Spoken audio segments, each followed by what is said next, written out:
Good morning. आपण गेल्या आठवड्यामध्ये इगो अँड एक्सप्लेनेशन या विषयावर, अहंकार या विषयावर बऱ्यापैकी बोललो. 4 दिवसाची मालिका पूर्ण झाली. त्यानंतर नवीन विषय आपण घेणार आहोत. आपण सुख या विषयावर बोलणार आहोत. सुख म्हणजे नक्की काय? सुखाची अवस्था काय असते? सुख ही कल्पना आहे की वास्तव आहे? अशा सगळ्या बाबींचा साकल्याने विचार करण्याचा आपण प्रयत्न करणार आहोत की नक्की सुख म्हणजे काय, की ज्या सुखाच्या शोधामध्ये माणसाचं आयुष्य जातं पण त्याला ते सापडत नाही असं म्हणतात. किंवा सुखी माणसाचा सदरा हा वाक्प्रचार आपल्याकडे मराठीमध्ये रूढ आहे की जो दुर्मिळ आहे किंवा मिळतच नाही. अशा प्रकारे सुखी माणसाचा सदरा किंवा सुख हे एक मृगजळ आहे की ज्याच्या मागे धावताना माणसाचं आयुष्य संपून जातं, मात्र त्याला ते कधी सापडत नाही, त्याला ते कधी मिळत नाही. मग अनेक जण, आध्यात्मिक मंडळी असतील, धार्मिक मंडळी असतील, प्रवचनकार असतील, सर्वजण हे सांगत राहतात की माणूस सुख जे काही आहे, जे त्याच्या आत आहे, मात्र तो जगात आणि इतरत्र शोधत फिरतो म्हणून त्याला ते सापडत नाही. आता मुळामध्ये ह्या सगळ्या गोष्टी प्रत्येकजण आपापल्या परीनं सांगत असतो, त्याची व्याख्या करण्याचा प्रयत्न करत असतो. मात्र सुख म्हणजे नक्की काय या प्रश्नाचं उत्तर मात्र आपल्याला कुठे मिळाल्याचं दिसत नाही. ठीक आहे की सुख एक मृगजळ आहे, त्याच्या मागं पळण्यामध्ये आयुष्य संपलं. सुखाच्या शोधामध्ये माणसं निघाली पण त्यांना ते सापडलं नाही. किंवा सुखी माणसाचा सदरा, ह्या सगळ्या गोष्टी सगळ्या आहेत, हे मान्य आहे. सुख सापडत नाही, सापडलं नाही, त्यामध्ये आयुष्य गेलं, आयुष्य जातात, हेही मान्य आहे. सुख शोधण्याची दिशा माणसांची चुकते किंवा चुकलेली आहे, हेही मान्य आहे. की सुख जिथं शोधायला हवं तिथं शोधलं जात नाही आणि जिथं सुख नसतं तिथं शोधण्याचा प्रयत्न केला जातो, हे सुद्धा मान्य आहे. ह्या सर्व गोष्टी ज्या सांगितल्या जात आहेत त्या आपल्याला मान्य आहेत, ही पहिली गोष्ट. आपण काही त्यांचा विरोध करत नाही. मात्र आपलं जे म्हणणं आहे ते हे की सुख म्हणजे नक्की काय? सुखाची व्याख्या आतापर्यंत आपल्याला कुठं केलेली दिसत नाही. प्रत्येकानं आपापल्या परीनं सांगण्याचा प्रयत्न केलाय की अमुक गोष्ट म्हणजे सुख, अमुक अवस्था म्हणजे सुख, अमुक अनुभव म्हणजे सुख. हे सगळं ठीक आहे, हे सगळं मान्य आहे.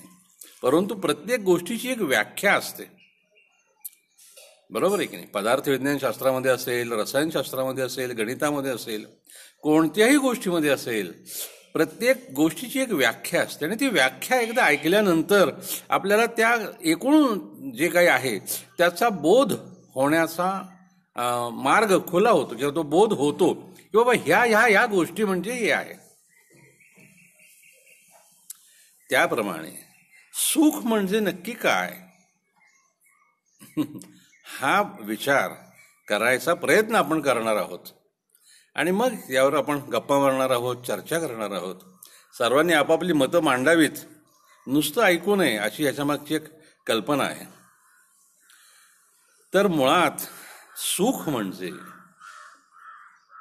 ज्या वेळेला निर्लिप्त आत्मा, तुमचं मन आणि तुमचं शरीर हे समपातळीवर आहेत, इक्विलिब्रियममध्ये आहेत, वेल बॅलन्स्ड आहेत, ती जी काही अवस्था आहे ती म्हणजे सुख.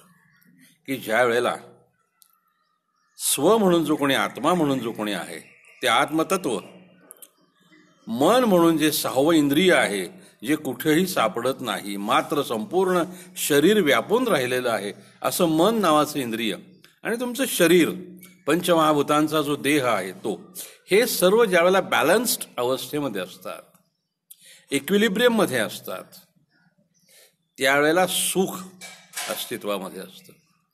याचा अर्थ दुसरा असा की आपण ह्या ज्या 3 गोष्टी आहेत ह्या कधीच इक्विलिब्रियममध्ये नसतात, बॅलन्स्ड नसतात, म्हणून आपल्याला सुख प्राप्त झालं असं म्हणता येत नाही.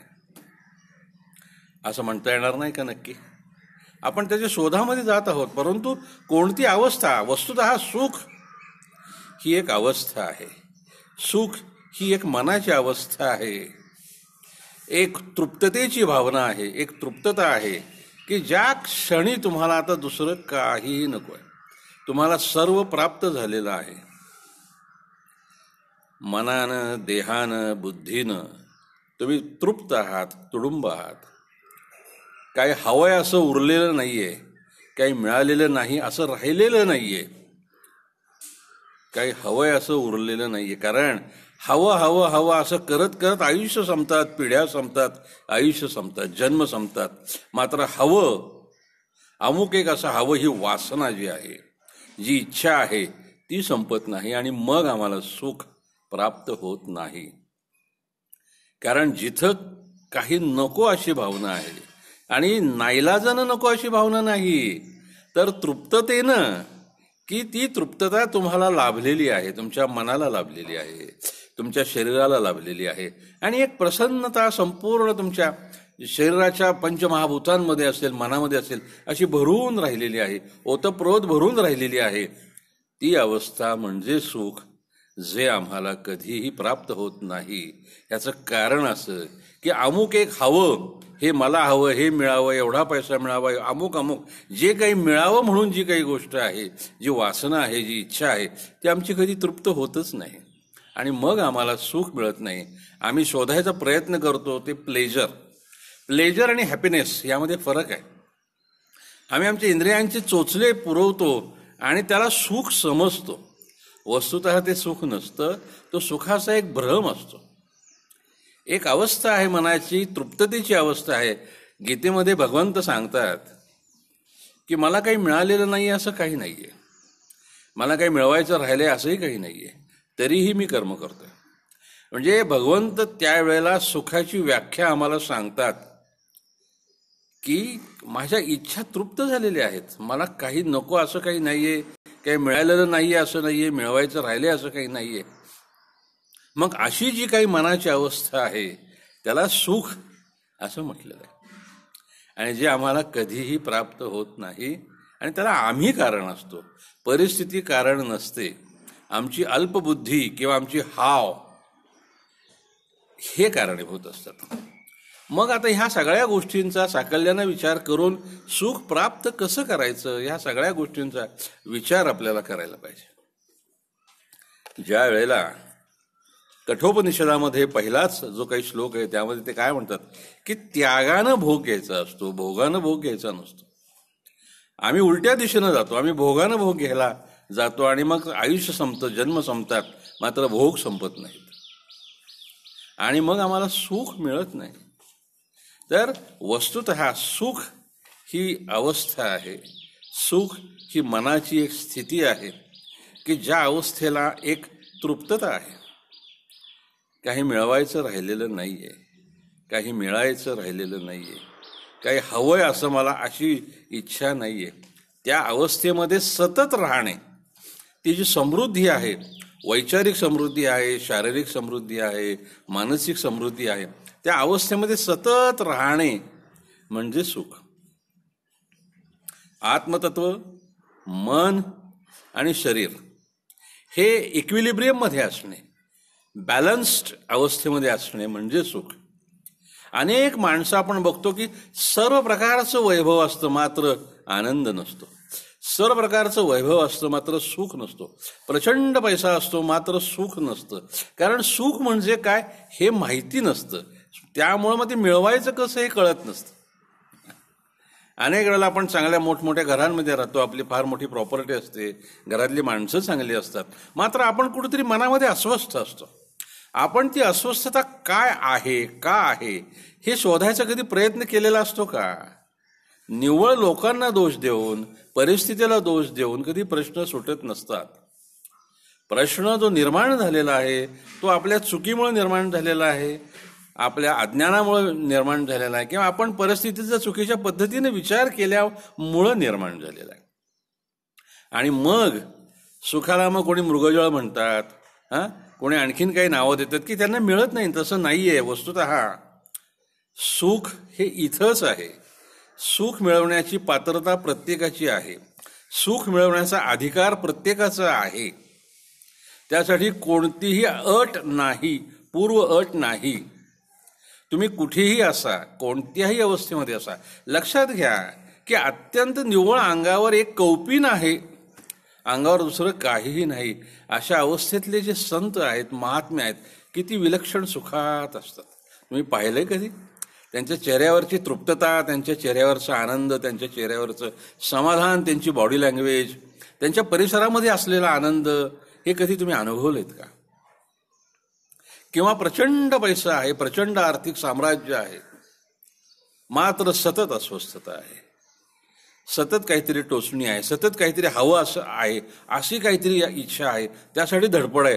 अशी माणसं आपल्याला आपल्या आजूबाजूला कितीतरी दिसतात. आणि मग सुख म्हणजे काय, ह्या गोष्टीबद्दल आपला गोंधळ होतो. वस्तुतः संत म्हणतात, महात्मे म्हणतात की ते तुमच्या आतच आहे, तुम्ही बाहेर शोधताय, हे सुद्धा मान्य आहे.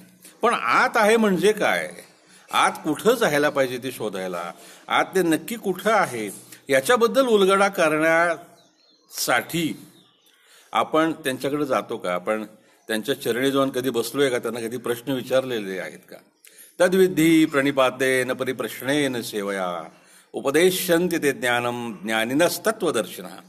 हा जो गीतेमध्ये श्लोक आहे की महानुभावांच्या चरणी जाऊन बसा, त्यांची सेवा करा, त्यांना अत्यंत विनम्रतेनं प्रश्न करा, मग ते त्यांच्या ज्ञानाचा सागर तुमच्यासमोर उघडा करतील, तुम्हाला त्या ज्ञानातले काही कण लाभू शकतील. अशा पद्धतीनं आपण कधीतरी आपला इगो, आपला अभिमान, आपल्याला स्वतःला काहीतरी जे काही कळतं असा भ्रम आहे तो बाजूला टाकून आपण कधीतरी अत्यंत विनम्रतेने एखाद्या महानुभावाच्या चरणी गेलेलो आहोत का? सध्या जे काही आपण शिक्षण मिळवलेलं आहे ते काही अंश आपल्याला पोट भरायला नक्की उपयोगी पडतं, नाही असं नाही, काही अंशी. लक्षात घ्या. कारण कोणत्या प्रकारचं शिक्षण घेतल्यानंतर, किती घेतल्यानंतर आयुष्यामध्ये तुम्हाला नक्की आर्थिक स्थैर्य किती मिळणार आहे हे सांगणारा ज्योतिषी उपलब्ध नाही, हे सांगणारा कोणताही संशोधक उपलब्ध नाही. अशी सध्याच्या शिक्षणाची परिस्थिती आहे. मग जे पुस्तकी शिक्षण आम्ही घेतलेलं आहे त्याच्या अनुषंगानं आम्हाला असं वाटतं की आम्हाला फार ज्ञान प्राप्त झालं, आम्ही फार मोठे झालो. वस्तुतः तसं काही नसतं.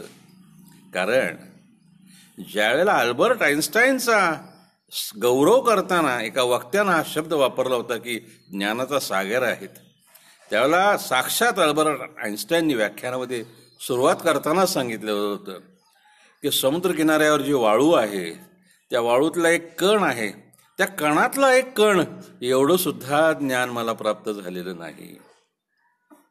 म्हणजे मग ज्ञानाची व्याप्ती केवढी मोठी असेल, ज्ञानाचा परीघ केवढा मोठा असेल, आणि आम्हाला आमच्या विषयातलं 1% सुद्धा ज्ञान नसताना केवढा मोठा अहंकार असतो, केवढा मोठा अभिमान असतो की आम्हाला केवढं मोठं कळतं.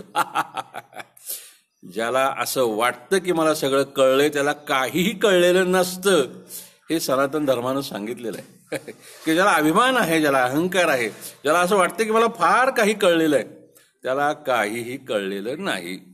जो म्हणतो की मला देव काय आहे ते कळलं, देव आहे तो बघितला, देव आहे तो अनुभवला, त्याला देव कळलेला नसतो, त्यानं देव अनुभवलेला नसतो. कारण ज्या क्षणी तो अनुभवेल त्या क्षणी त्याचं स्व संपून जाईल.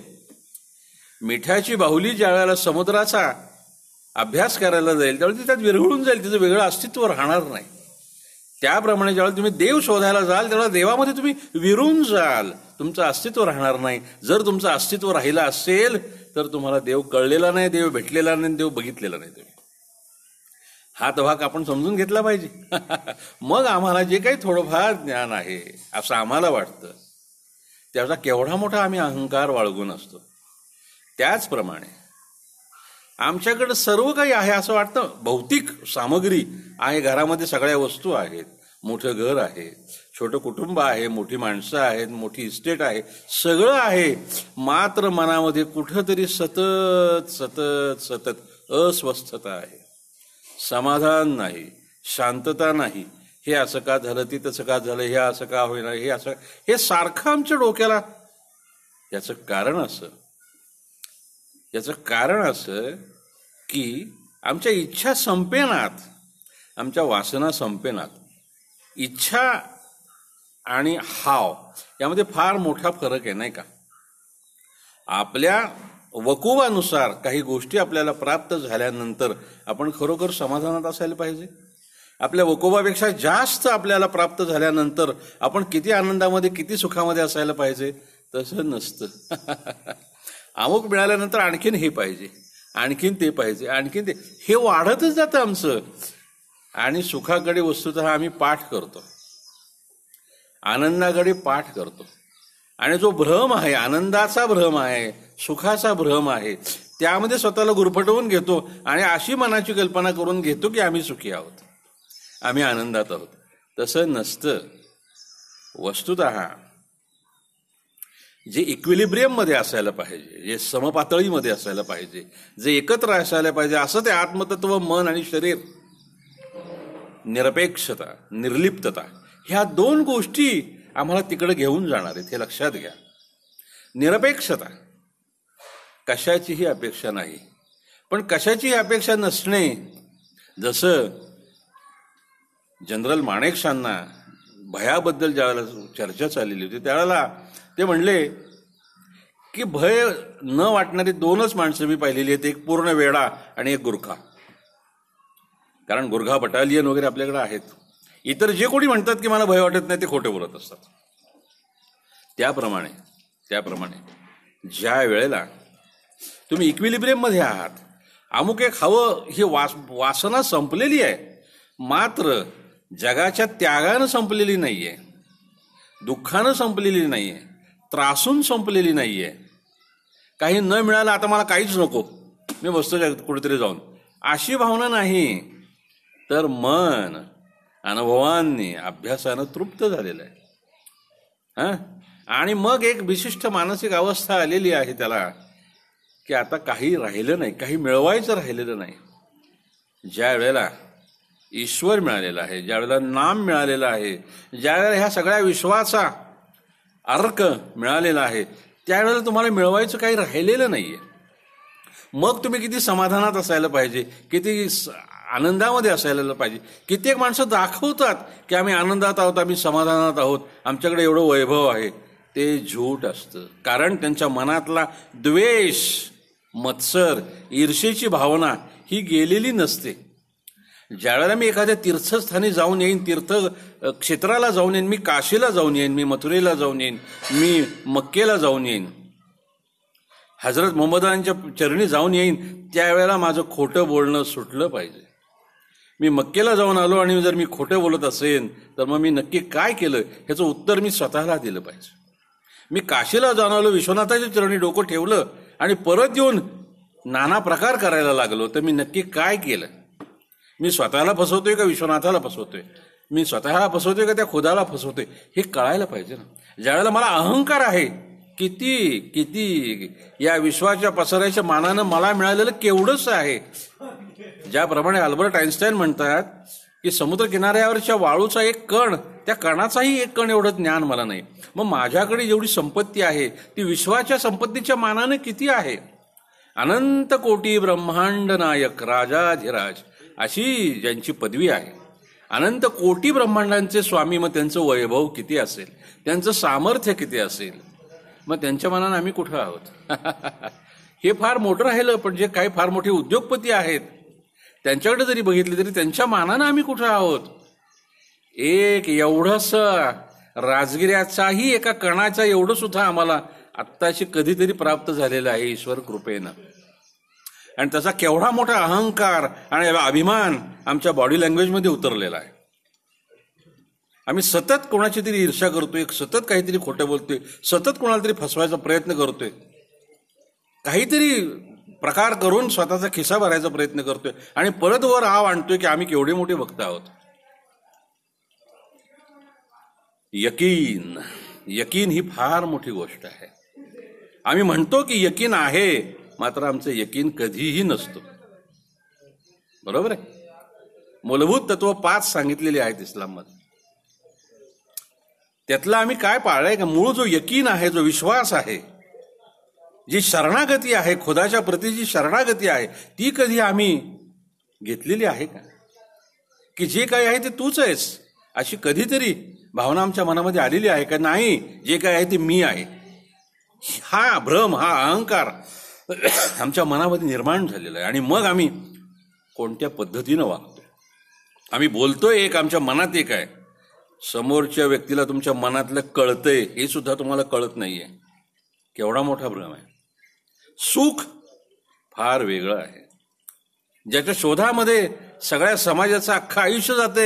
नुसतं एक आयुष्य नाही तर जन्म जात आहेत, पण सुख प्राप्त होत नाहीये. कारण सुख म्हणजे नक्की काय हे आम्हाला कळत नाहीये. सुखाच्या बद्दल भ्रामक कल्पना आम्ही बरोबर घेऊन बसलेलो आहोत आणि त्या गोष्टींना सुख समजतोय. कुठेतरी आम्ही जाऊन काहीतरी केलं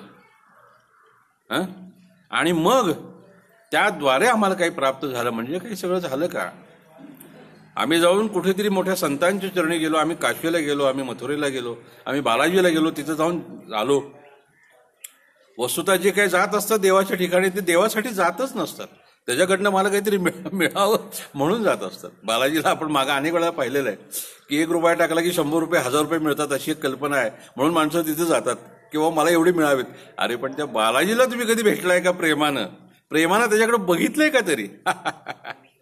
ज्या वेळेला 40 दिवसांची हजची यात्रा आम्ही करतो त्यावेळेला तो अहंकार, मनातली सगळे षड्रिपू जे आहेत, ईर्षा असेल, वासना असेल, मत्सर असेल, द्वेष असेल, लोभ असेल, हे सगळं तिथं सोडायचंय आणि त्याच्याकडचं निखळ प्रेम ते घ्यायचे आणि हृदयामध्ये भरून घ्यायचे. मग आम्हाला ते सुख प्राप्त होणार आहे. मग आमचं ते आत्मतत्व, शरीर आणि मन हे इक्विलिब्रियम मध्ये राहणार आहे. त्याशिवाय नाही. मग तिथं आम्ही जाऊन आलो. यात्रा 1, 2, 3, 4, 5 वेळा, 10 वेळा, 100 वेळा जरी करून आलो आणि जर यातला एक सुद्धा कण आम्ही तिथून उचलून आणलेला नसेल, तो आम्हाला प्राप्त झालेला नसेल, तर आम्ही केली ती फक्त कवायत केली, बाकी काही केलं नाही. मनाची कल्पना करून घेतली की आम्ही असं केलं. मी 100 वेळा विश्वनाथाला गेलो, मी 100 वेळा रामेश्वरला गेलो आणि मी केवढा मोठा संत झालो, असा मी जो काय आणतो तो आव असतो, तो भ्रमाचा भोपळा असतो. त्याप्रमाणे सुख म्हणजे नक्की काय ह्याची व्याख्या आधी आपण बघायला पाहिजे. मग त्याच्या सगळ्या गोष्टी आपल्याला येतील. सर्व धर्मातले संत असतील, फकीर असतील, सगळेजण सांगतात की सुख तुझ्या आत आहे. बरोबर आहे. तू बाहेर शोधायचा प्रयत्न करतोयस ते चूक आहे, हेही बरोबर आहे. पण आत आहे ते नक्की काय आहे, कुठं आहे, यासाठी मात्र अभ्यास करायला पाहिजे. आणि अभ्यास करायचा असेल तर अंतर्मुख पाहायला पाहिजे. जी आमची वृत्ती बहिर्मुख आहे, बाहेरच्या जगाकडे आहे, ती वळवून आत स्वतःला शुद्ध करायला. आपण बघतो की नाही, स्वयंपाकाचं भांडं जे काय आहे ते ती जी गृहिणी आहे ती बाहेरून घासते, स्वच्छ करते, पण आतून घासताना फार प्रयत्नानं घासते, सगळं राहिलेलं सगळं करते. आतून जास्त शुद्ध करावं लागतं, आतून जास्त स्वच्छ करावं लागतं. जब तक दिल पूरी तरह से साफ पाक नहीं होता तब तक खुदा के नहीं मिल सकता. आणि जर तुम्हाला असं वाटत असेल की आम्हाला मिळाला तर तो भ्रम आहे, हे समजून घ्या. जर देव तुम्हाला हवा असेल तर प्रामाणिकपणा, शुद्धता, सात्विकता हे सगळं असायला हवं, तर तो तिथे येऊ शकतो. कारण एरवी येऊ शकत नाही तो. जी माणसं अंगात आलं म्हणून नाचत असतात त्यांची वास्तविक शारीरिक अवस्था, मानसिक अवस्था, बौद्धिक अवस्था काय असते? मग अशा ठिकाणी ते परमतत्व येऊ शकेल का ह्याचा साधा विचार सुद्धा कोणी करत नाही. त्याप्रमाणे म्हणून मग सुख म्हणून जी काही गोष्ट आहे ती सुख शोधायला निघाल्यानंतर आधी त्याची व्याख्या समजून घेतली पाहिजे. ते काय आहे हे नक्की समजून घेण्याचा प्रयत्न केला पाहिजे. मग ते आपल्याला प्राप्त करून घेता येईल आणि जे मिळालं ते तेच आहे का हे पण आपल्याला कळेल. आपला भ्रम होणार नाही. निव्वळ मोठ्या हॉटेलमध्ये गेलो, मोठ्या गाडीतनं फिरलो, मोठ्या बंगल्यामध्ये राहिलो, मोठी रक्कम आमच्या खात्यावर जमा आहे, मोठी प्रॉपर्टी आहे म्हणून आम्ही सुखी झालो असं जर आम्हाला वाटत असेल तर तो भ्रम आहे. जोपर्यंत एक तृप्ततेची अवस्था आलेली नाहीये, मनाला ती तृप्ततेची अवस्था आलेली नाहीये आणि देण्यातून जे सुख मिळतं, निर्लिप्ततेतून जे सुख मिळतं, निरपेक्षतेतून जे सुख मिळतं ते आम्ही कधीतरी अनुभवण्याचा प्रयत्न केलाय का? आम्ही आमच्या कृतीला 1,00,000 अपेक्षा जोडून ती कृती करत असतो. जकात देणे म्हणजे पैशावर असलेली आसक्ती सोडणे, स्वतःकडे जे काही 2 पैसे आहेत त्याच्याबद्दलचा अभिमान सोडणे. अरे तो अभिमान सोडण्यासाठी द्यायचे की जे दिले ते त्यानं दिले आणि जे देते ते त्याला देतोय, माझा काही त्यात संबंध नाही. मात्र आम्ही असा खिसा खुळखुळून त्यातलं काही कमीतरी निवडून नेणार आणि फार मोठी जकात दिली असा आव करून आणणार. आम्ही स्वतःला फसवतो, आम्ही देवाला फसवू शकत नाही. सहस्त्र नयनांनी बघणार आहेत. हे सगळं विश्व एका अंशानं व्यापून राहिलेला आहे. तो संपूर्ण विश्व त्याच्या एका अंशात आहे. मग एवढं मोठं वैभव ज्याचं आहे, एवढं मोठं बौद्धिक आत्मिक सामर्थ्य ज्याचं आहे, त्याला आम्ही काय फसवणार? मग आम्ही फसवते ते कोणाला फसवते? स्वतःला फसवते. समजून घ्या, नीट समजून घ्या, लक्षात घेण्याचा प्रयत्न करा. लोकांना ज्यावेळेला फसवतो आपण असं आपल्याला वाटत असतं त्यावेळेला वस्तुतः आपण स्वतःला फसवत असतो. निर्लेपता, कशातही गुंतून न जाणे, निरपेक्षता, कशाचीही अपेक्षा न ठेवणे, ह्या गोष्टींचा अभ्यास करत करत करत करत जेव्हा तुम्ही जाल त्यावेळेला कुठेतरी तुम्हाला त्या सुख नावाच्या संकल्पनेची भनक लागेल, जाणीव होईल, चुणूक दिसेल. आणि त्यासाठी किती तीव्रतेनं तुम्ही तो अभ्यास करणार आहात ह्याच्यावर ते तुम्हाला कधी प्राप्त होईल हे राहील. निव्वळ उपासना करतोय असं स्वतःला भासवून उपासना होत नसते. लोकांचं सोडून द्या, लोकांशी आपल्याला काही देणं घेणं नाही. आपला विषय जो तो आपला आणि देवाचा आहे, आपला आणि परमतत्वाचा आहे, आपला आणि खोदाचा आहे, आपला आणि गॉडचा आहे, दुसऱ्या कोणाशी नाही. कारण त्या परमतत्वाचा आपण एक भाग आहोत, त्या परमतत्वाचा आपण एक अंश आहोत. मग ते परमतत्व जर शुद्ध असेल, पवित्र असेल, खरं असेल आणि आम्ही खोटं वागत असू तर आम्हाला डोकं टेकण्याचा तरी अधिकार आहे का? आणि आमचं टेकलेलं डोकं तो स्वीकारेल का? या किती मजेशीर गोष्टी आहेत की किती आम्ही भ्रमात राहतो. आमचा मुद्दा जो काही आहे, सामान्य माणूस जो कोणी आहे हा किती भ्रमामध्ये राहत असतो, भ्रामक कल्पनांमध्ये राहत असतो. आणि आयुष्य नव्हे जन्म जातात या भ्रामक कल्पनांमध्ये की गंध उभं लावावं का आडवं लावावं, टोपी सरळ घालावी का तिरकी घालावी. अरे ह्या वरवरच्या गोष्टी आहेत. आधी यहाँ पे दिल में देखो, जहां पाक होना चाहिए, यहाँ शुद्ध असायला पाहिजे, स्वच्छ असायला पाहिजे, पवित्र असायला पाहिजे, ते आधी बघा. पवित्र अंतःकरणातच नाम राहू शकतं आणि नाम आणि ईश्वर काही वेगळे नाहीत. तर हे सगळं जे काही आहे सुख शोधायला निघालेलो आहोत आपण. मात्र सुख काय हे आपल्याला नक्की माहीत नाहीये. मग हे सुख काय आहे ते आपण जाणून घेऊया, जाणून घेण्याचा प्रयत्न करूया. मग ते प्राप्त करता येईल का नाही आपल्याला ह्या गोष्टीचा विचार नंतर होऊ शकतो. आज आपण सुख या विषयावर बोलायला सुरुवात केलेली आहे की सुख म्हणजे नक्की काय. आपण समजतो ते सुख असतं का? आपण समजतो तसं असतं का? तसं नसतं. सुख इज समथिंग डिफरंट. सुख हे काहीतरी वेगळं आहे. कठोपनिषदातला पहिला जो श्लोक आहे अतिशय विलक्षण आहे. त्यागानं भोग घ्यायचा असतो, भोगानं नाही. निरपेक्षतेनं घ्यायचा असतो, निस्पृहतेनं घ्यायचा असतो, निर्लिप्ततेनं घ्यायचा असतो. मग तुम्हाला कुठेतरी सुख नावाच्या संकल्पनेची जाणीव व्हायला लागेल, चुणूक व्हायला लागेल. आज आपण इथपर्यंत आलेलो आहोत. या विषयावर आपण पुढे बोलणार आहोत. आपण सर्वांनी जरूर यामध्ये चर्चात्मक यानं सहभागी व्हावं. आपले काही प्रश्न जरूर विचारावेत, म्हणजे त्या अनुषंगाने आपला विषय हा फुलूत जाईल. तर आपण आज सुख म्हणजे नक्की काय या विषयावर चर्चा करायला, गप्पा मारायला, बोलायला सुरुवात केलेली आहे. हे चालू राहील. परत आपण उद्या पण बोलणार आहोत, नंतर बोलणार आहोत. जेवढा आपला सहभाग येईल तेवढं. हेच व्याख्यान युट्यूबला सुद्धा उपलब्ध असेल. धन्यवाद. ओम नमः शिवाय.